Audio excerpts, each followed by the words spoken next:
On the 4th of February 1971, one of the most admired engineering names on Earth fell into receivership.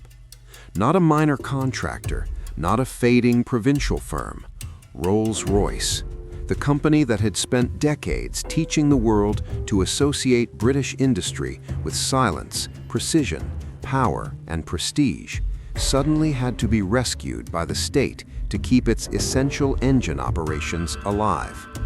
In Parliament that day, ministers openly admitted they would have to acquire the crucial aero engine, marine, and industrial gas turbine assets to preserve defense commitments, collaborative programs, and service to airlines and air forces around the world.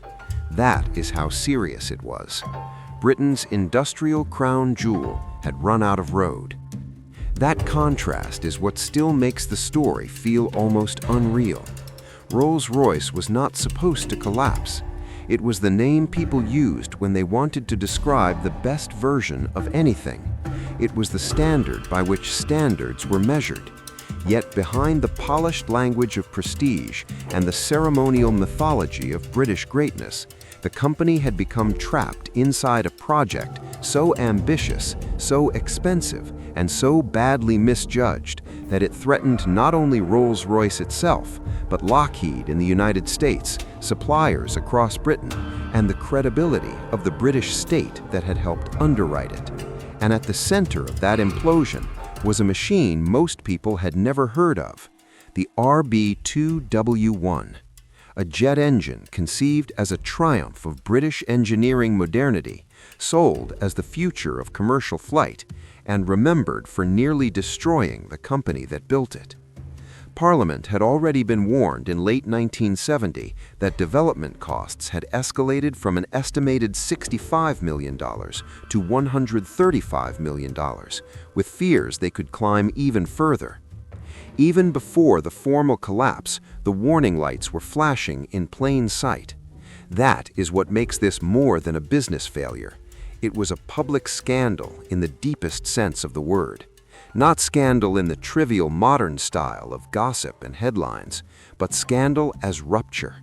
A rupture in confidence, a rupture in credibility, a rupture in the belief that British engineering excellence, if wrapped in enough tradition and enough prestige, could somehow defy arithmetic, politics, and technological risk. Because when Rolls-Royce collapsed, it wasn't simply a company entering crisis.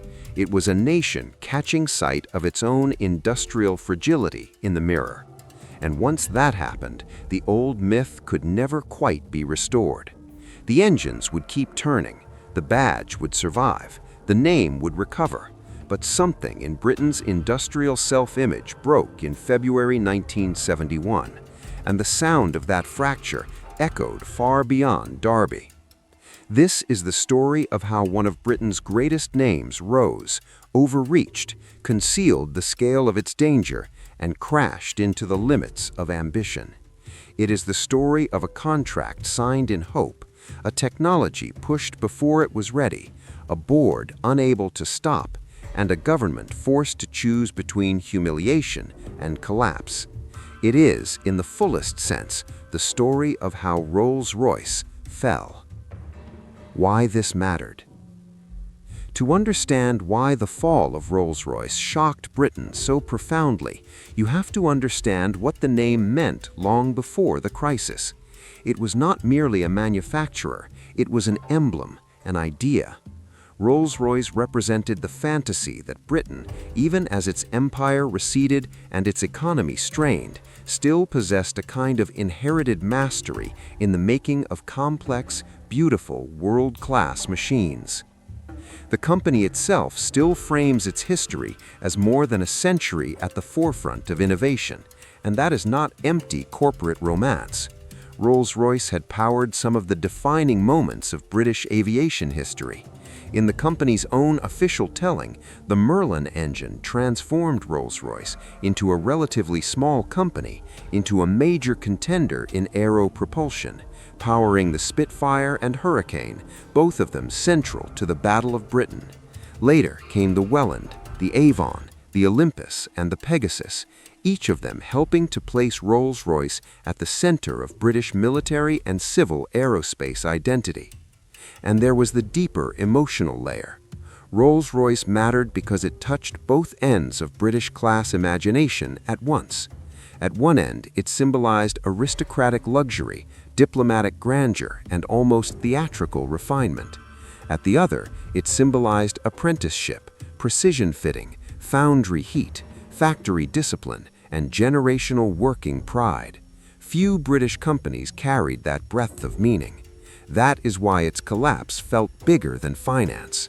In the parliamentary debates after the receivership, MPs described the company as a national institution and spoke in language that made clear this was being felt as a cultural injury, not merely a commercial setback. One speaker invoked the wider European shock of watching Britain fail in this way. Another described Concorde as a kind of flying cathedral of our technology. The language was revealing. Rolls-Royce was being spoken of almost as a monument, and monuments are not supposed to go bankrupt. In Derby, that symbolism was made concrete. The company was not an abstraction there. It was wages, routines, supplier networks, apprenticeships, family histories, and civic identity. When Parliament later discussed the fallout, MPs spoke of tens of thousands of jobs being at stake, and of small firms in Derby already reporting serious redundancies. Once you understand that, the story stops being about a famous logo and becomes something much heavier: the destabilization of an entire industrial ecosystem built around one trusted center. And that's what made the collapse feel almost sacrilege. Britain had lost factories before. It would lose many more after. But Rolls-Royce was supposed to be different, smarter, finer, better led. If even this company could be driven to the edge by miscalculation and concealed risk, then what exactly was left of the old industrial confidence the country still liked to perform? That question hung over the ruins long after the legal crisis had passed. Origins and rise of Rolls-Royce. The story begins, as great British industrial myths often do, with a meeting that later acquired the aura of legend. On the 4th of May, 1904, at the Midland Hotel in Manchester, Henry Royce was introduced to Charles Rolls. Their backgrounds could hardly have been more different. Rolls was wealthy, socially connected, and already known in motoring circles.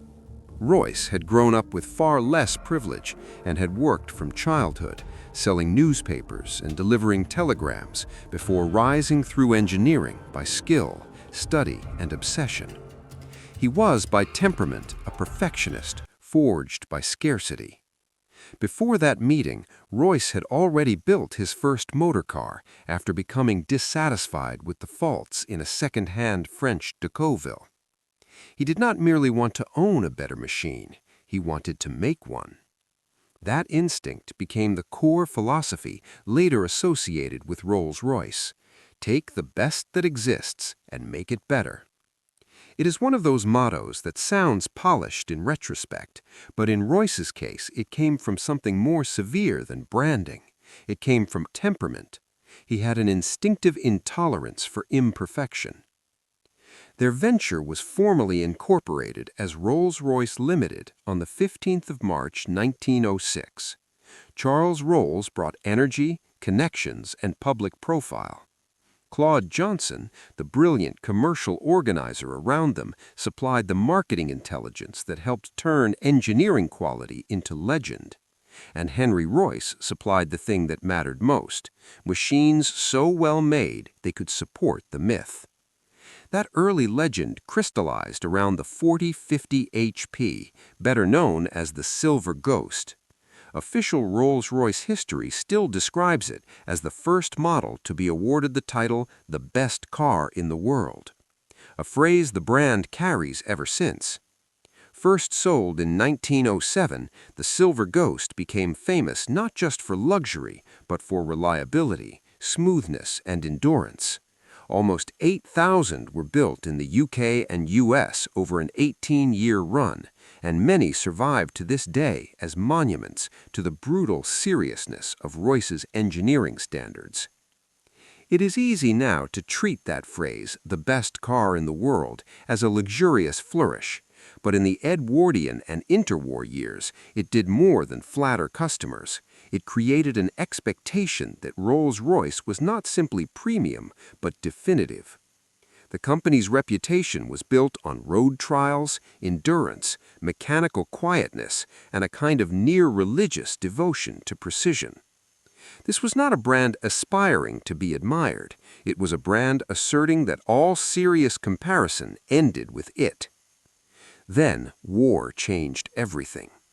As Europe descended into mechanized conflict, engines became as important as guns, and the company's future shifted decisively toward aero propulsion. That transformation would eventually matter more than its motor cars.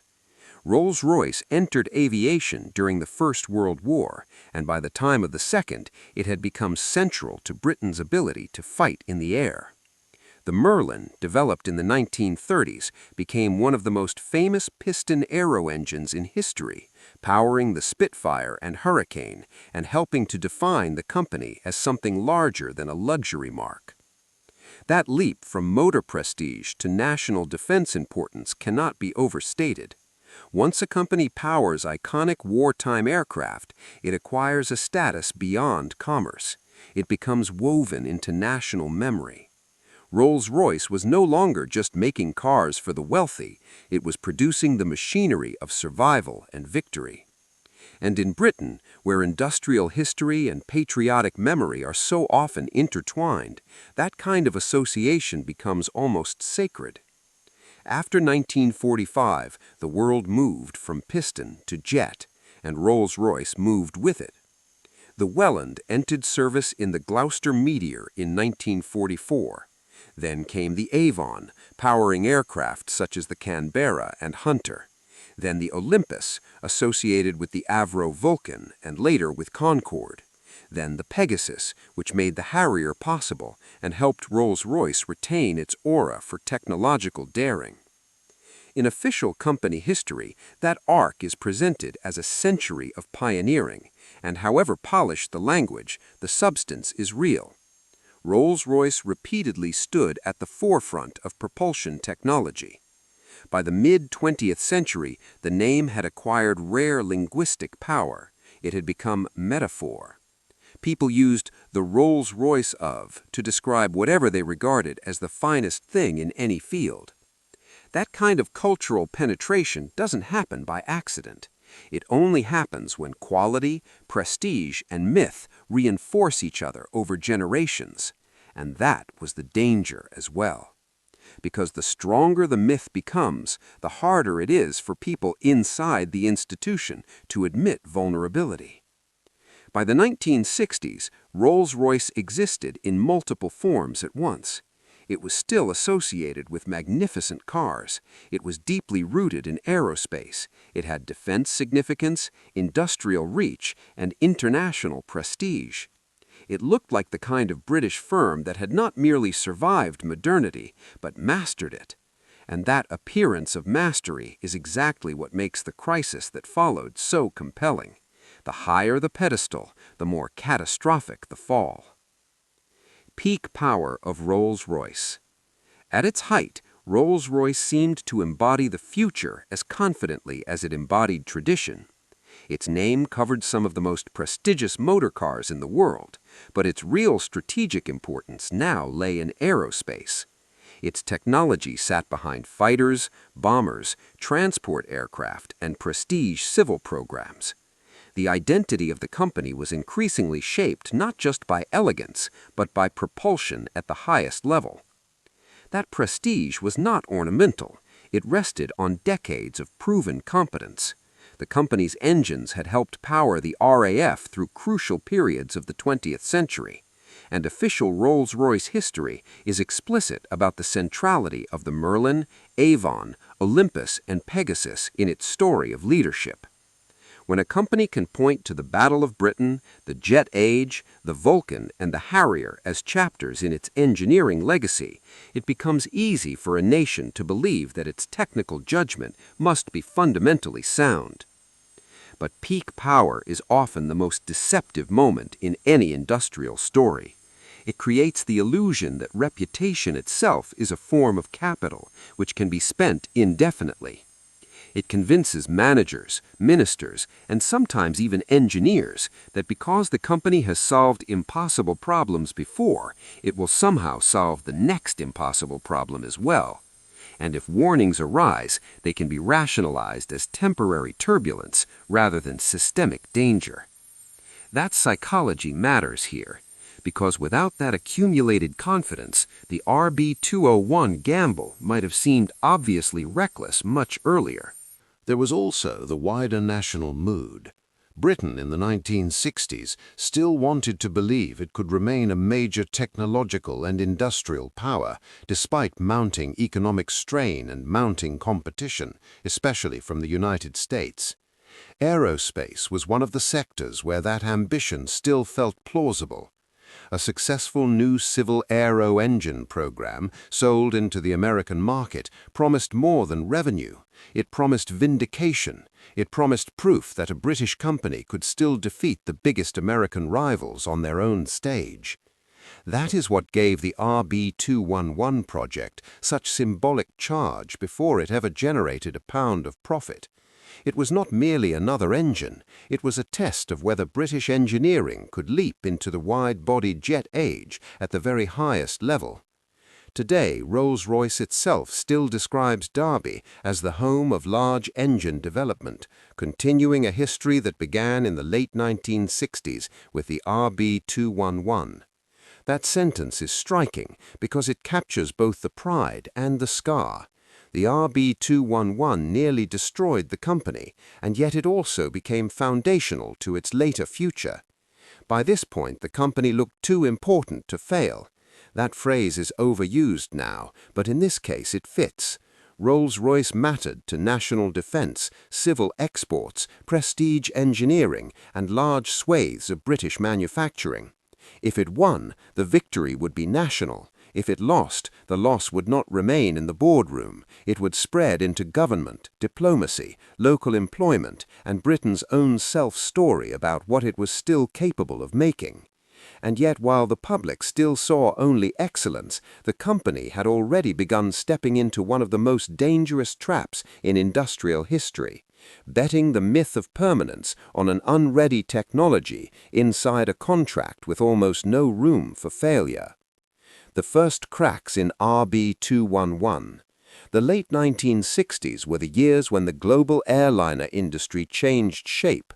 Wide-body aircraft were redefining long-haul travel.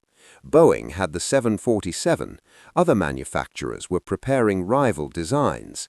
Lockheed's answer was the L-1011 TriStar, and for Rolls-Royce this became the great prize, the chance to secure a vast, prestigious foothold in the American commercial market. The original contract date for the RB211 arrangement with Lockheed was 28 March 1968.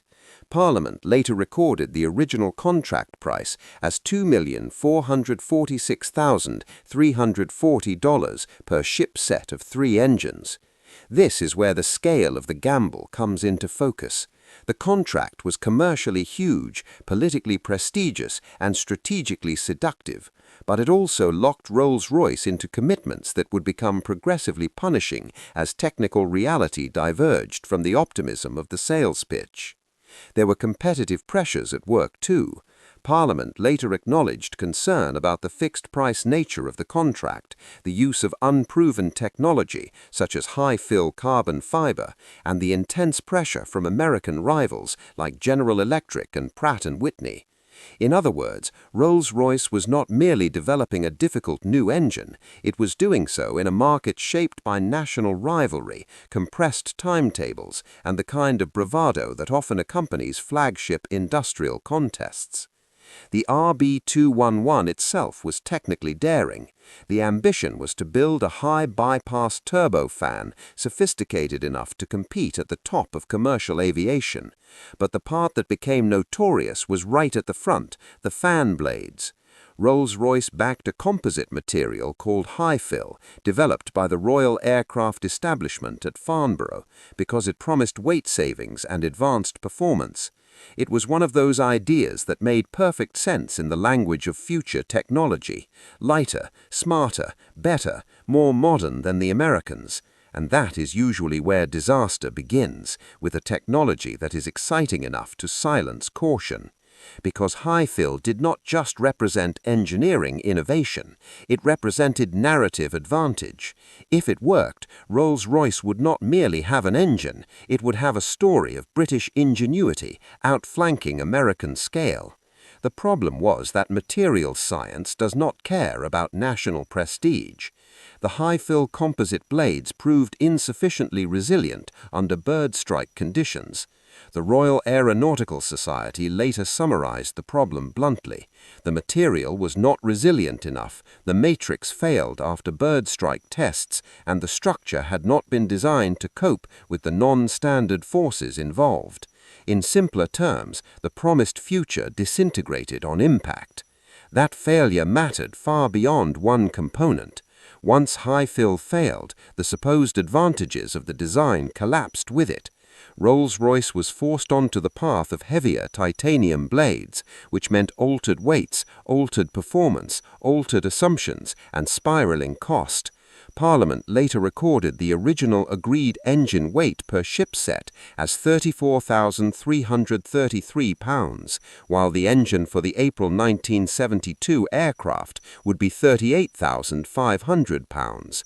That is not a small drift, that is a project moving away from the promises on which it had been sold.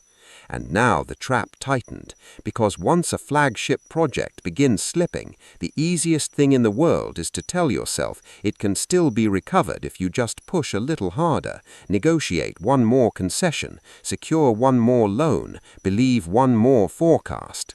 That's how crises become scandals, not in a single dramatic moment, but in a sequence of decisions that keep choosing hope over disclosure, because disclosure would force an unbearable reckoning. By November 1970, the numbers had already become alarming in public. Parliament debated further £42 million in launching aid, bringing total government support to £89 million.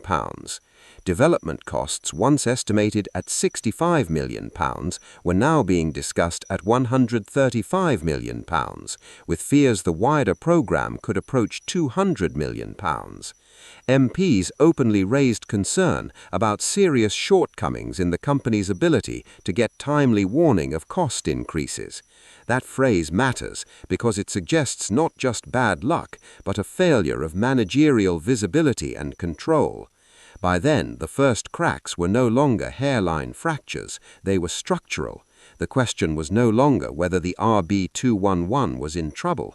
The question was who would be forced to pay for the trouble and how much of the truth Britain was willing to face. The downfall of Rolls-Royce. What brought Rolls-Royce down was not simply the existence of risk. Every great engineering program contains risk. What destroyed the company was the combination of technological overreach, contractual rigidity, escalating costs, and the inability to arrest the slide before insolvency became unavoidable. The RB211 was an ambitious engine being developed inside commercial terms that left little room for reality to intervene. Once reality did intervene brutally, the losses multiplied. The contract with Lockheed had to be repeatedly revisited because the original assumptions no longer held. Parliament later recorded a revised production engine price of $2,995,116 per ship set of 3 engines. Lockheed had requested additional thrust in June 1970, which added further pressure. Weight rose, performance targets shifted, delivery conditions changed, damages clauses and delay liabilities loomed over the whole exercise. The elegance of the sales campaign had vanished. What remained was industrial trench warfare conducted through specifications, funding negotiations, and political rescue mechanisms. At this point, the board sought government support. And support came, but support did not solve the underlying contradiction. If the program could not be completed without bleeding the company dry, then every fresh infusion of public money simply postponed the collision. The government would later insist that it had not withdrawn an earlier $42 million offer. Rather, the board of Rolls-Royce, taking legal advice, concluded that it could not continue drawing on the money and remain on the right side of the law. In the language of the debate, to keep going might have exposed the government to the charge of being party to fraudulent trading. That is how far the crisis had advanced. This is the point where the story shifts from miscalculation to scandal. Because once legal advice is warning that continued trading may be fraudulent, the issue is no longer mere engineering difficulty. It becomes a question of who knew what, when they knew it, how they represented the company's condition, and why the public narrative remained more reassuring than the internal danger justified. When receivership came on 4 February 1971, the shock radiated instantly. The government's statement to Parliament made clear that continuity in essential divisions had to be preserved because Rolls-Royce's activities were too important to national defense, international collaborative programs, and civil aviation customers around the world. In effect, the state had to step in because market collapse was not politically survivable. The essential core would be carried into a new company owned entirely by the government. The old private certainty had ended. But that was only one side of the drama. Across the Atlantic, Lockheed was itself imperiled because the TriStar program depended on Rolls-Royce completing the RB211. The crisis did not stop at Britain's shoreline. It turned into a transatlantic industrial emergency. By August 1971, the British government could tell Parliament that the United States Congress had passed legislation allowing guarantees of up to $250 million in additional credits for Lockheed. Only with those guarantees and further public money for nationalized Rolls-Royce could the program proceed. Some 30,000 or more people at Rolls-Royce and in supplier firms were said to depend on it. Think about what that means. A British icon collapses because it cannot finance the development of an engine sold to an American aircraft manufacturer, and both the British and American states end up intervening to stop the combined wreckage from spreading. This was not a private market morality play. It was a demonstration that modern industrial capitalism, especially in strategic sectors, often becomes public business the moment its grand promises fail.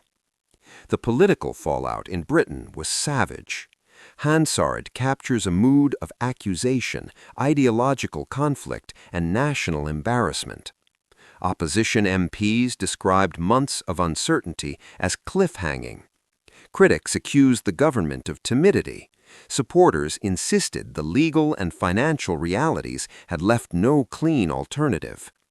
Arguments erupted over what ministers had known, whether receivership could have been avoided, and whether the entire handling of the crisis revealed deeper failures in British industrial policy. Even the language around the event became dramatic. The Rolls-Royce saga, tremendous risk with public money, the hands of the official receiver. The collapse was no longer a technical matter. It had become theater of state. And still, the central cruelty remained. The RB211 was not a useless engine. That is what gives the story its tragic weight. It was not a fraudulent fantasy in the sense of being physically impossible. It was an overpromised, under-controlled, ruinously mistimed program whose eventual technical value could not save the company from the consequences of getting there in the wrong way. In hindsight, the collapse looks inevitable. At the time, it probably felt like one more week of effort might somehow rescue everything. Industrial disasters often live in that gap between hindsight and hope. There is also an uncomfortable moral pattern here that would recur in later British industrial decline. Prestige became a shield, reputation delayed reckoning. The old authority of the name encouraged people to believe the problem must still be manageable because institutions like Rolls-Royce simply didn't fail in public. That reluctance to confront reality early is one of the hidden engines of collapse in almost every iconic company story. Not the first mistake, but the refusal to understand what the first mistake has made necessary. By the time the state took control of the core aero engine business, the mythology had been shattered. Britain had not watched Rolls-Royce lose to inferiority. It had watched Rolls-Royce fall into the oldest elite trap of all, believing that brilliance and tradition could offset the consequences of promising more than could honestly be delivered. The human and cultural cost. When companies collapse, the headlines usually freeze around numbers, legal structures, and ministerial statements, but the real damage spreads outwards in quieter ways. It spreads into the canteens, the supplier accounts, the machine shops, the kitchen tables, the apprenticeship queues. It spreads into the places where a company's name is not a symbol, but a routine. In the debates after the receivership, MPs spoke first of 30,000 jobs being at stake, and then of figures closer to 40,000, perhaps even more. In Derby alone, small firms were said to be reporting between 25 and 30% redundancy levels. That's one of the most revealing parts of the story. The collapse did not just threaten employees on the Rolls-Royce payroll. It threatened the surrounding industrial fabric, the subcontractors, toolmakers, precision shops, and specialist firms whose survival depended on orders radiating out from the main works. This is what industrial decline feels like on the ground. Not a single dramatic shutdown, but a spreading chill. A canceled order here, a delayed payment there. A tool room that suddenly has no certainty beyond the month. A parent who thought a trade would guarantee stability, now wondering whether that entire world has become fragile. When a company like Rolls-Royce stumbles, smaller firms do not experience the fall as theory. They experience it as silence in the order book. There was also the damage to identity. Rolls-Royce had been built on craftsmanship so admired that the brand name became a synonym for ultimate quality. The Silver Ghost had established the idea of the best car in the world. The Merlin had bound the company to national memory. The jet programs had linked it to the future. For many workers, engineers, and citizens, employment there was not just a source of income, but participation in something prestigious and durable. To see such a company publicly fail was to feel that durability turn to fiction. That psychological injury matters. Britain in the late 20th century endured not just the loss of industries, but the loss of confidence that certain kinds of industrial work would continue to exist as a respected foundation of national life. Once companies like Rolls-Royce could be revealed as vulnerable, the old paternal certainties weakened. A job-for-life culture became harder to believe in. Faith in boardroom competence weakened. Trust in governments to manage industrial transition eroded. And because Rolls-Royce had always been larger than a balance sheet, the injury carried symbolic force. This was a company tied to wartime memory, to elite craftsmanship, to export ambition, to engineering as a kind of national calling. Its collapse, therefore, felt not just like an economic failure, but like the exposure of a national vulnerability Britain had been resisting for years, that prestige could survive in the language while weakness spread underneath the institutions themselves. There is something almost unbearably British about that. The polished surface, the old honor, the ceremonial confidence, and underneath it, overstretch, delayed honesty, and a reluctance to admit that the numbers no longer support the story.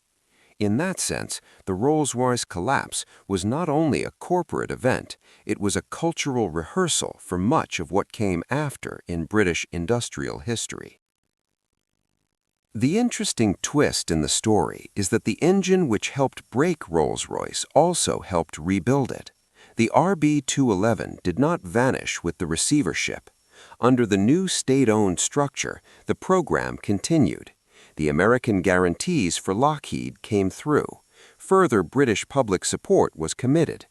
Parliament announced in August 1971 that subject to formal conditions, the RB211 program would proceed. The workers who depended on it were not watching a funeral after all. They were watching a state-led resurrection attempt. That alone is worth sitting with.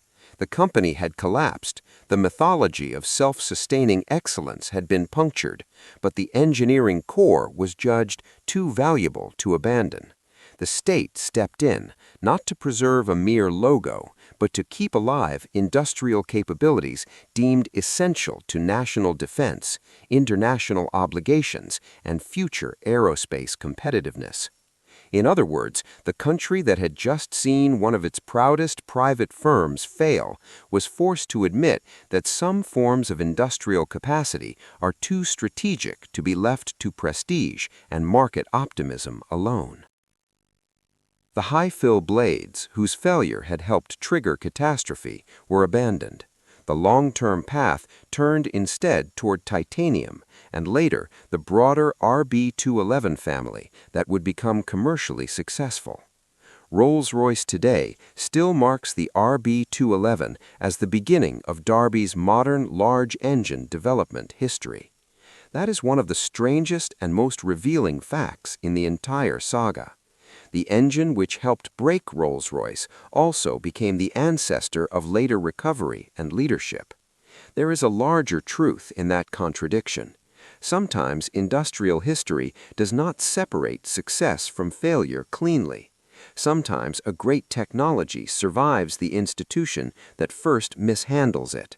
Sometimes an engineering idea is sound enough to matter for decades, but commercially mishandled enough to destroy the company that launches it. That is exactly what makes the Rolls-Royce collapse so compelling. It was not a story of stupidity in the simple sense.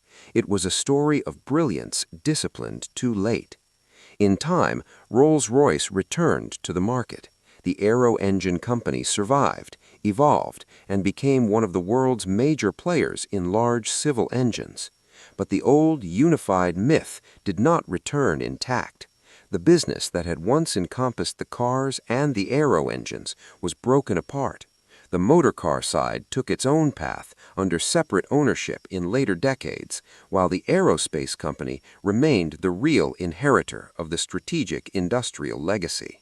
The name survived in both realms, but the old sense of one seamless British industrial house of mastery had gone.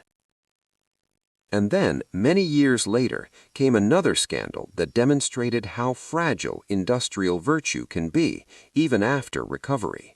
In 2017, Rolls-Royce announced agreements with UK, US, and Brazilian authorities, resulting in a total payment of £671 million to resolve bribery and corruption investigations.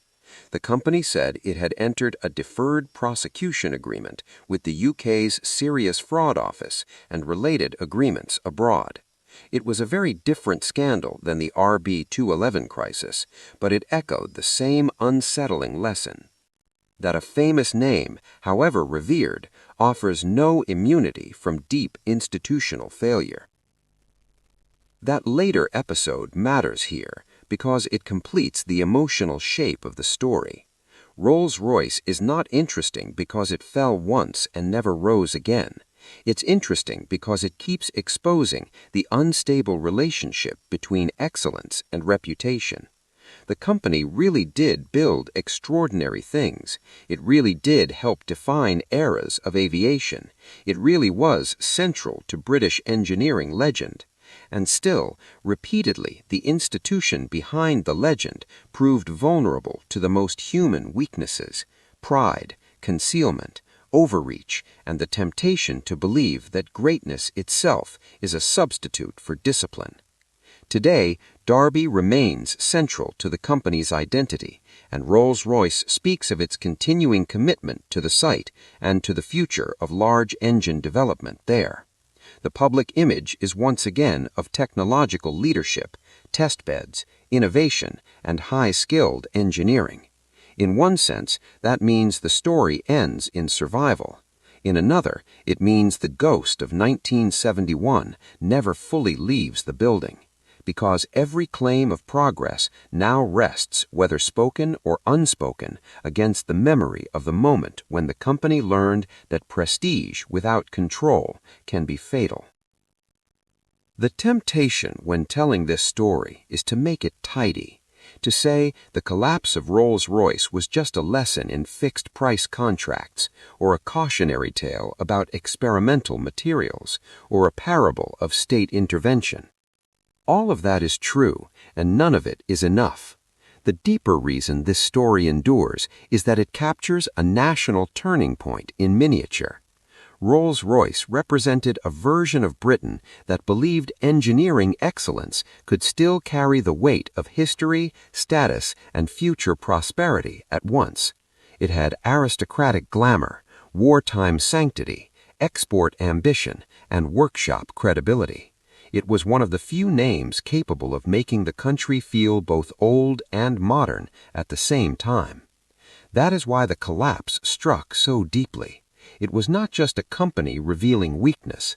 It was Britain catching a glimpse of how much of its post-imperial confidence rested on institutions that looked immortal right until the moment they didn't. And perhaps that's the most haunting part of all.